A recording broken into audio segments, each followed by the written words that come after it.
다음번 스텝으로 상관관계에 대한 분석을 해보도록 하겠습니다. 앞에서 1변수 분석과 2변수 분석을 우리가 했다면 그러면 그 변수들 간에 어떠한 관계들이 있는지 우리가 보통 눈으로 그 상식적으로 알고 있는 관계들도 많이 있지만 예를 들자면 학교의 경우에는 학생 수가 많을수록 교원 수가 당연히 많아야 되겠죠? 그런 우리가 흔히 그냥 상식적으로 알 수 있는 그런 관계도 있겠지만 우리가 상식적으로 알 수 없는 그리고 전혀 몰랐던 그런 변수들 간의 상관관계가 나오는 경우들도 많이 있습니다.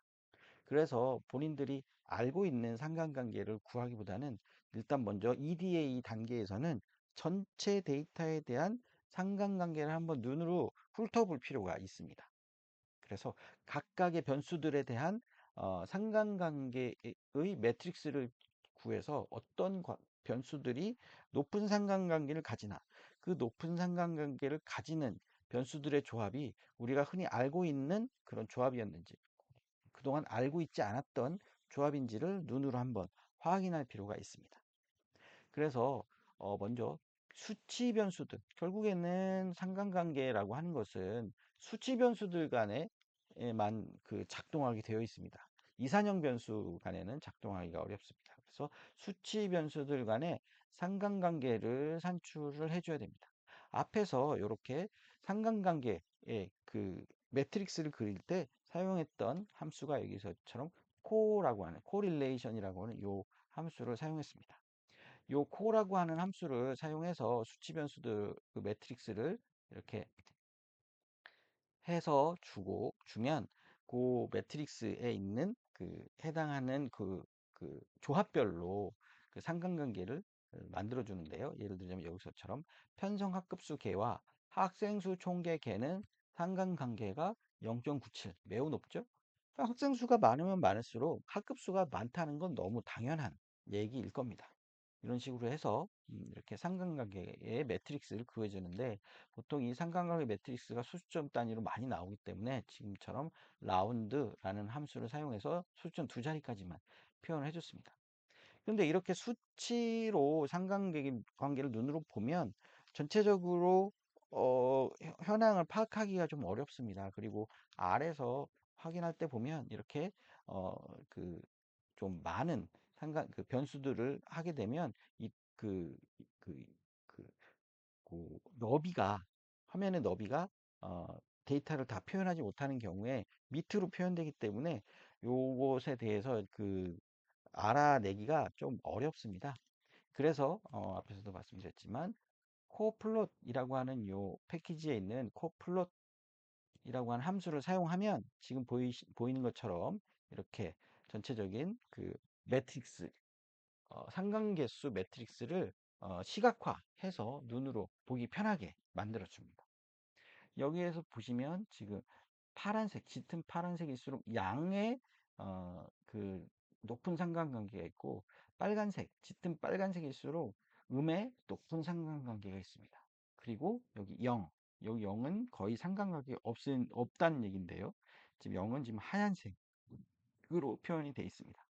지금도 보시면 여기 남학생 비율에 해당하는 그 열은 다른 열들과 쭉 비교했을 때 크게 상관관계를 가지고 있지 못하죠.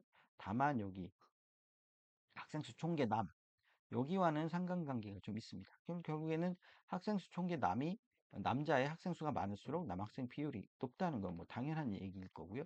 지금 전출입자의 경우에도 지금 크게 다른 열과 상관관계가 없음을 알 수 있습니다.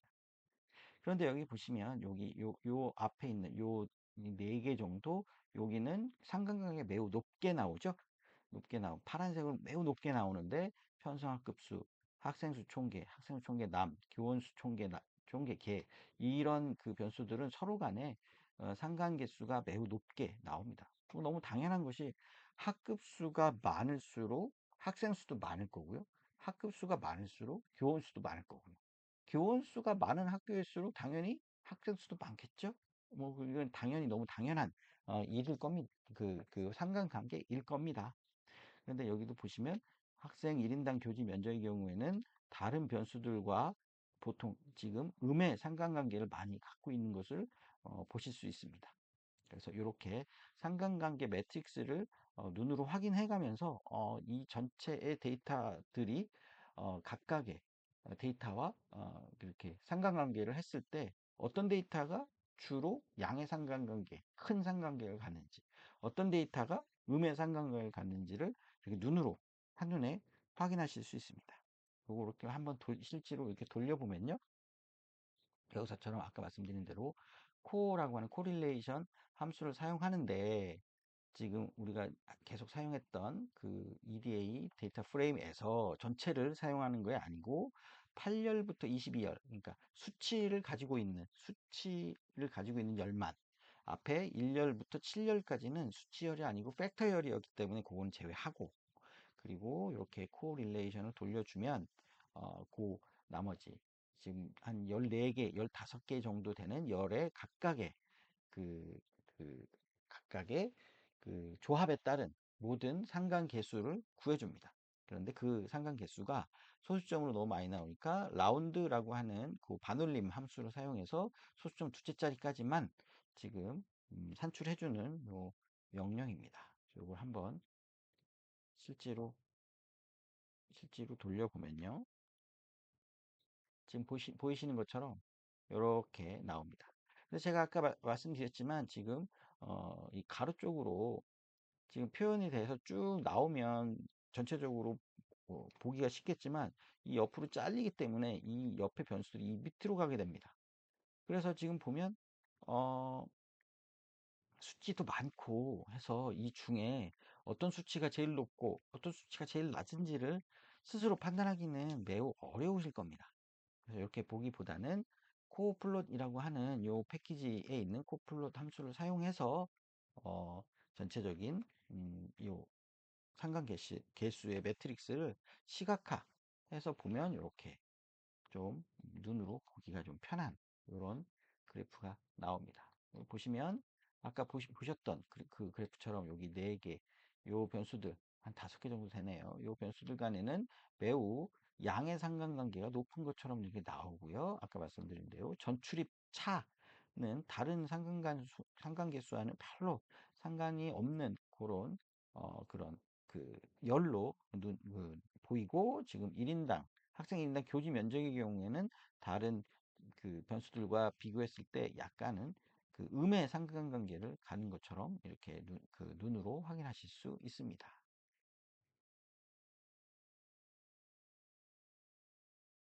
다음에 지금 앞에서 보였던 그 상관 매트릭스, 상관 관계의 이 개수 매트릭스를 눈으로 확인하셨다면 실제로 그 변수들이 어떻게 분포되어 있는지 그것을 이번엔 또 눈으로 한번 확인해 보셔야 합니다.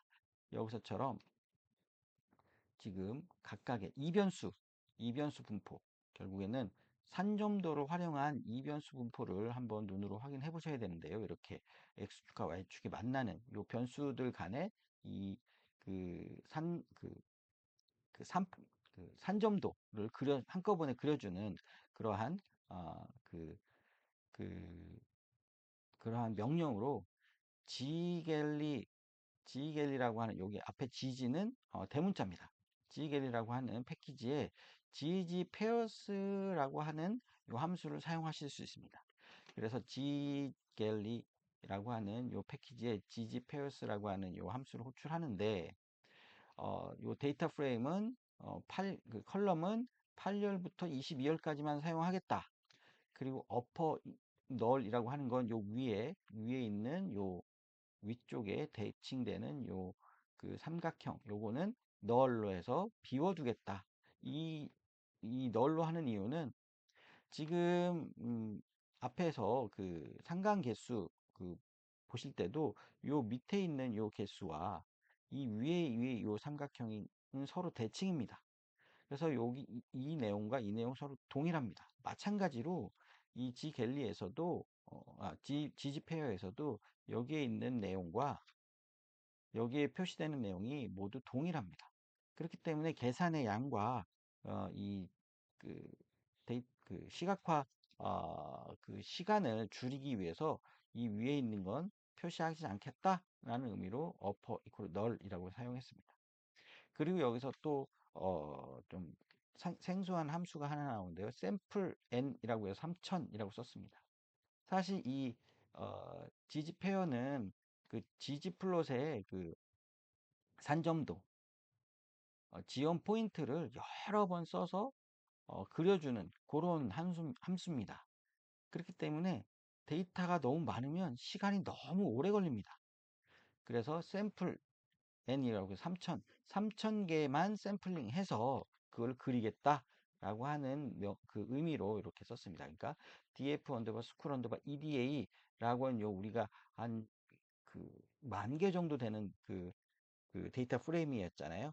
그 만 개 정도 데이터 프레임, 만 개 정도의 행을 가진 데이터 프레임 중에 3000개만 샘플링을 하고 그 데이터를 가지고 지지 페어라고 하는 요 함수로 산점도 매트릭스를 그려주는데 그때 사용하는 컬럼은 8열부터 22열까지만 쓰고 위에 있는 그 위에 있는 요 위에 있는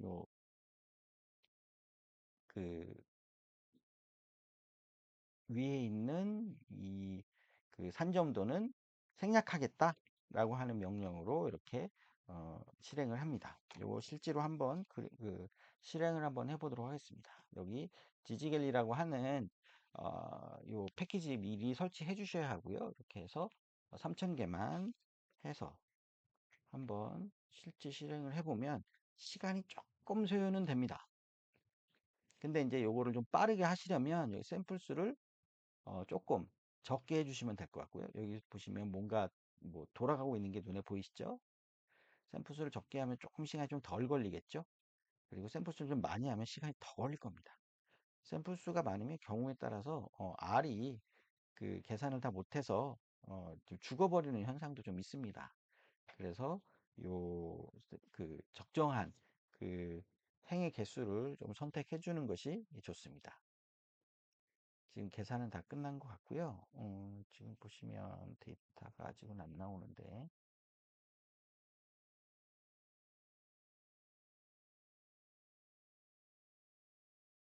조금 기다려 보겠습니다. 이렇게 너무 많은 열을 그 산점도를 그리게 되니까 이렇게 좀 시간이 좀 걸립니다.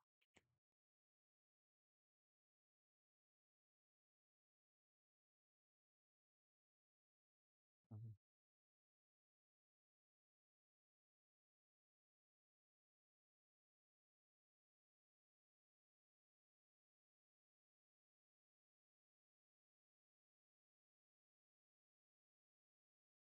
이제 나왔습니다. 여기서 보시면 이렇게 산점도가 이렇게 그려져 있음을 보실 수 있습니다. 그래서 이걸 조금 확대해서 보시면 요 세부 내용들을 좀 확인하실 수 있는데요.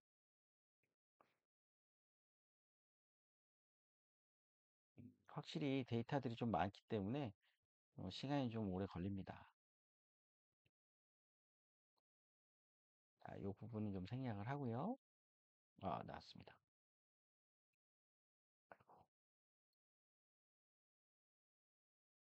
이 부분은 좀 생략을 하겠습니다. 그래서 어쨌든 이렇게 세부적인 형태의 산점도가 눈에 보이실 겁니다.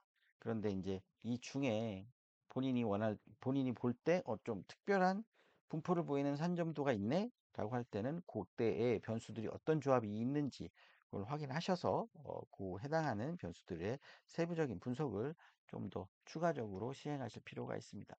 지금 보시면 지금 여기 있는 변수가 참 눈에 보이진 않는데요. 이런 분포가 조금 제 눈에 좀 특이하게 보입니다. 전체적으로 그 뭔가 관계성은 있어 보이는데 이렇게 두툼하게 나온 건 뭔가 여러 가지 그 변수들이 혼합되면서 나온 것 같은 느낌이 좀 듭니다. 그래서 이런 독특하게 나오는 그런 어, 변수들의 조합들을 다시 한번 확인해 보시는 그런 과정들이 필요합니다. 지금 보시면 앞에서는 지지갤리라고 하는 패키지를 사용했는데요. 이번에는 스마트 EDA에서 제공하는 exp numBiz라고 하는 이런 그 함수를 사용을 해보도록 하겠습니다. 지금 앞에서는 지금 전체적으로 변수들의 모든 조합에 따른 그런 산점도를 구했습니다. 그런데 요 스마트 EDA에 나오는 요 exp numBiz는 이렇게 타겟 밸류를 하나를 지정해 줄 수 있습니다. 그래서 학생 수 총계를 에 대한 각각의 그 변수의 그 산점도를 그려라. 여기서처럼 이렇게 x축은 모두 학생 수 총계 개로 다 고정시켜 주고 y축을 각각의 변수로 매핑시켜서 이렇게 산점도를 그려주면 내가 학생 수 총계를 기반으로 둔 분석을 하겠다라고 했을 때 각각의 분포를 눈으로 확인하실 수 있습니다. 지금도 보시면 편성학과 학생 수 총계는 전반적으로 양의 상관관계를 눈으로 보실 수 있죠. 그런데 지금 보시면 어떤 게 좋을까? 여기 보시면 학생 수 총계하고 입학자 지금 이 데이터의 경우에는 뭔가 두 개의 데이터가 뭔가 혼재되어 있는 것 같습니다. 그래서 이건 도대체 이 데이터는 뭐고 이 데이터는 뭘까? 그걸 한번 눈으로 좀 해 보시는 게 좋을 거고요. 지금 여기 학생 수 총계하고 급당 학생 수의 경우에는 지금 보면 요렇게 약간 이렇게 좀 휘어 있는 그렇다면 이런 그 관계가 만약에 어 보시기에 요런 형태와 뭐 요런 형태의 그 리니어 그러니까 그 선형 관계인 건지 아니면 비선형으로 요렇게 약간 그, 그 지수 형태의 분포를 가지는지 그것들을 한번 확인해 보실 필요가 있으실 것 같고요. 지금 보시면 학생 수 총계하고 남교원의 비율은 전반적으로 분포가 고르게 분포된 걸 보면 이거는 크게 관계가 있어 보이지 않죠. 지금 그런 형태를 눈으로 직접 확인하시면서 본인이 원하는 어떤 그런 그 분석의 대상들의 분포를 눈으로 확인하시면서 분석을 계속 수행하실 수 있습니다. 지금 보시면 앞에 있는 지금 그 스마트 EDA에서 제공하는 exp 언더바 넘비즈 요 함수를 한번 직접 수행을 해보도록 하겠습니다. 지금 보시면 아까 그 지지갤리보다 훨씬 빨리 나왔죠?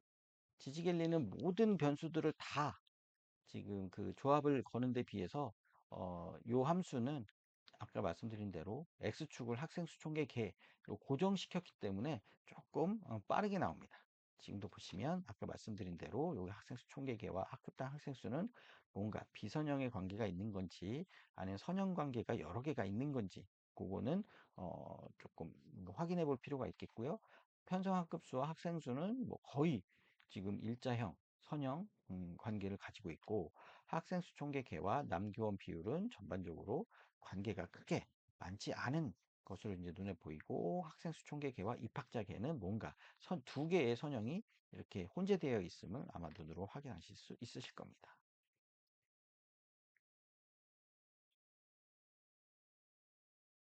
그래서 지금 보시면 상관관계 앞에서 그 좀 봤던 상관관계 분석의 결과를 좀 더 확인해 보자면 소규모 학교의 현황을 좀 살펴보기 위해서는 학생 수보다 교원 수가 많은 학교의 현황을 한번 검색해 보도록 하겠습니다. 지금 보시면 DA from the School of EDA 요 데이터 프레임에서 먼저 학생 수보다 교원 수가 많은 그러니까 학생보다 교원이 많다는 얘기는 매우 작은 학교라는 얘기겠죠. 예를 들어 중학교인 경우에는 과목마다 선생님들이 필요하기 때문에 적어도 최소한 그 과목들의 그 수만큼 선생님들이 있어야 될 겁니다. 그런데 그 선생님 숫자보다도 학생 수가 더 적은 그런 학교가 과연 있을까라고 하는 것을 한번 살펴봤습니다. 그래서 학교급별로 그룹을 해서 학교 수를 한번 세어려 봤습니다. 그랬더니 초등학교는 총 27개, 중학교는 총 41개, 고등학교는 총 8개의 그 학교가 나옵니다. 그래서 해당하는 학교에 대한 데이터를 한번 살펴봤습니다. 학생 수 총계가 0보다 크면서 학생 수 총계를 에서 교원 수 총계를 뺀 결국에는 어, 이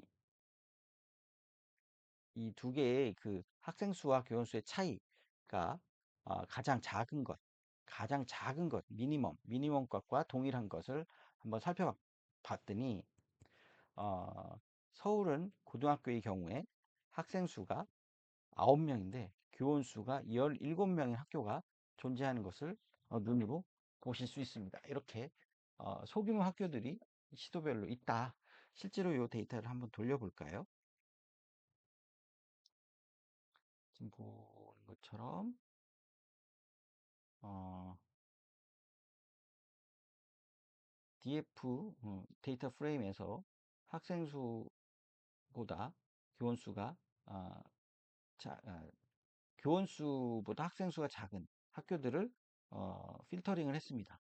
그리고 그것을 학교급으로 나눠서 학교급으로 그룹을 해서 그 그룹별로 학교급별로 학교 수가 몇 개씩 있는지 한번 살펴봤습니다. 그랬더니 앞에서 보이신 것처럼 초등학교는 27개, 중학교는 41개, 고등학교는 총 8개가 선생님의 숫자가 학생 숫자보다 더 많은 학교로 나옵니다. 그래서 그 데이터를 세부적인 데이터를 한번 보기 위해서 또 필터링한 데이터를 살펴보면요. 지금 서울의 한 고등학교가 가장 작은 이 차이가 그러니까 가장 작은데요. 차이 가장 큰데요. 지금 학생 수는 총 9명인데 교원 수는 총 17명인 학교가 고등학교인데도 존재합니다. 그래서 이런 학교들이 굉장히 좀 소규모 학교로 좀 문제가 좀 있는 학교로 일단 눈에 띄입니다.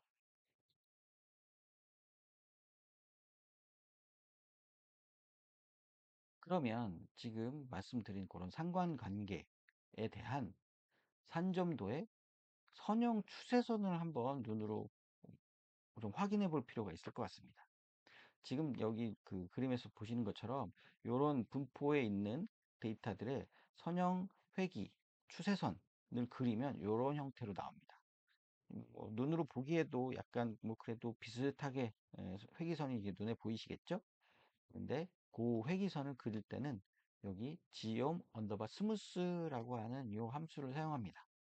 그래서 지옴 언더바 포인트 해서 x축에는 학생 수 총계, y축에는 교원 수 총계를 매핑을 하고 나서 마찬가지로 x축의 학생 수 총계와 y축의 교원 수 총계에 대한 추세선을 그려라. 지옴 스무스로 추세선을 그려라. 그런데 그 추세선을 그리는 방법은 리니어 리그레션, 리니어 메소드, 선형 그 방법을 사용해서 그려라.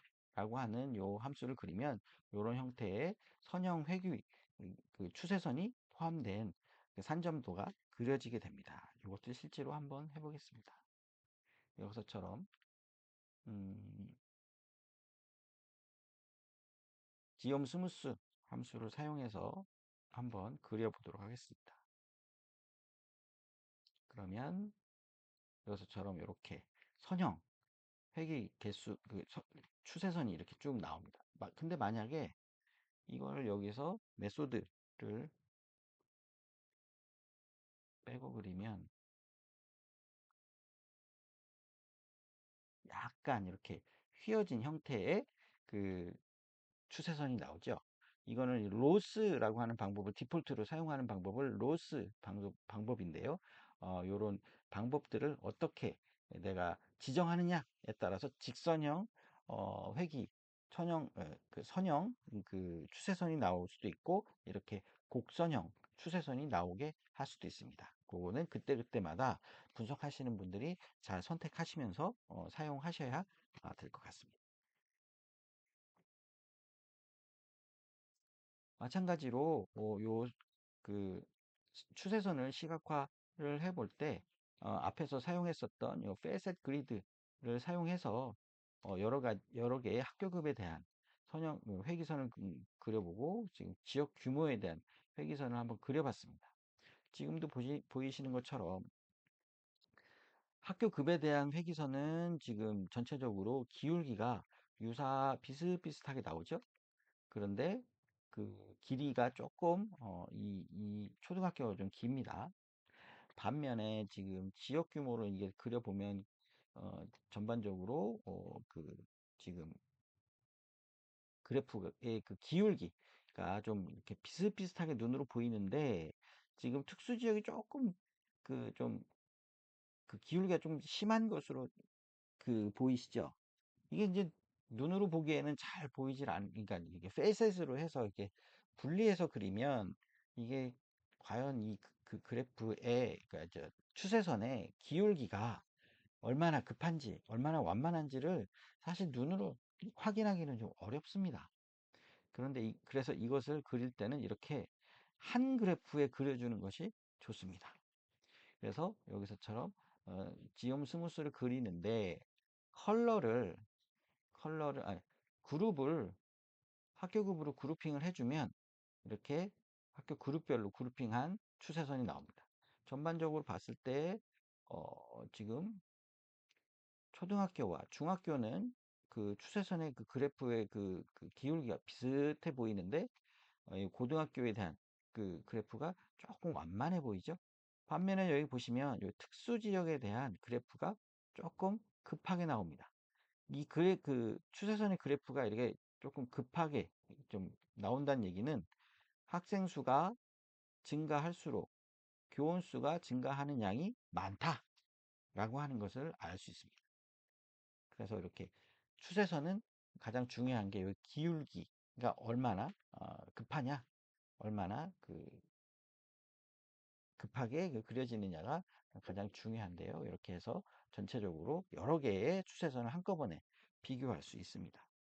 실제로 데이터를 한번 확인을 해 보도록 하겠습니다.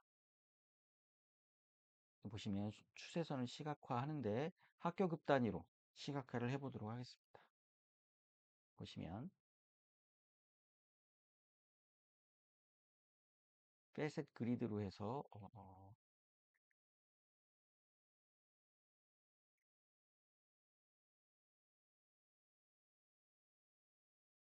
페셋 그리드로 하면 이렇게 각각으로 나오죠.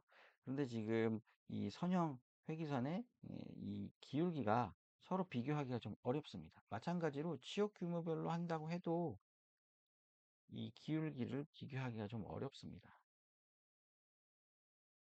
여기서처럼 특수지역이 조금 급해 보이기는 하는데 나머지들은 얼마나 뭐가 급한지 알 수 없습니다. 그래서 여기서처럼 그룹을 학교 급으로 해서 그룹핑을 스무스 그룹을 이렇게 그룹핑을 해주거나 아니면 아예 색깔별로 분류를 해주거나 하면 한꺼번에 그 추세선이 그려지기 때문에 눈으로 그 기울기를 확인하기가 훨씬 쉽습니다. 여기서처럼 그룹으로 하면 이렇게 나오고요.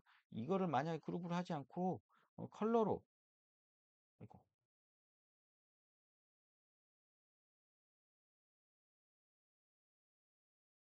그룹으로 하지 않고 컬러로 해줄 수도 있습니다. 컬러로 하게 되면 대신에 여기서처럼 여기 컬러를 세팅한 것을 지우고 여기서 컬러를 합격으로 설정해 주면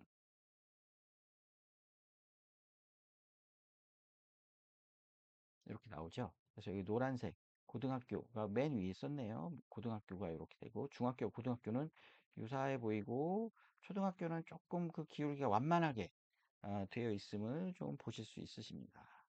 다음에 지역 규모별로 마찬가지로 컬러별로 이렇게 추세선을 따로 한꺼번에 그려보면 이렇게 나오는데 아까 말씀드린 대로 특수 지역에 대한 기울기가 조금 급하고 나머지 지역들은 유사한 특히 시 지역과 특별광역시는 거의 일치하고요. 읍지역, 면지역으로 갈수록 조금씩 기울기가 급해지면서 특수 지역이 완전히 급해지는 현상들을 눈으로 보실 수 있습니다. 그리고 특수 지역이 짧죠. 짧다는 얘기는 여기까지 데이터가 1000개, 한 700명? 700명 정도 이상 되는 특수 지역에 그 데이터가 아예 없다라고 하는 것으로 파악하시면 될 것 같습니다.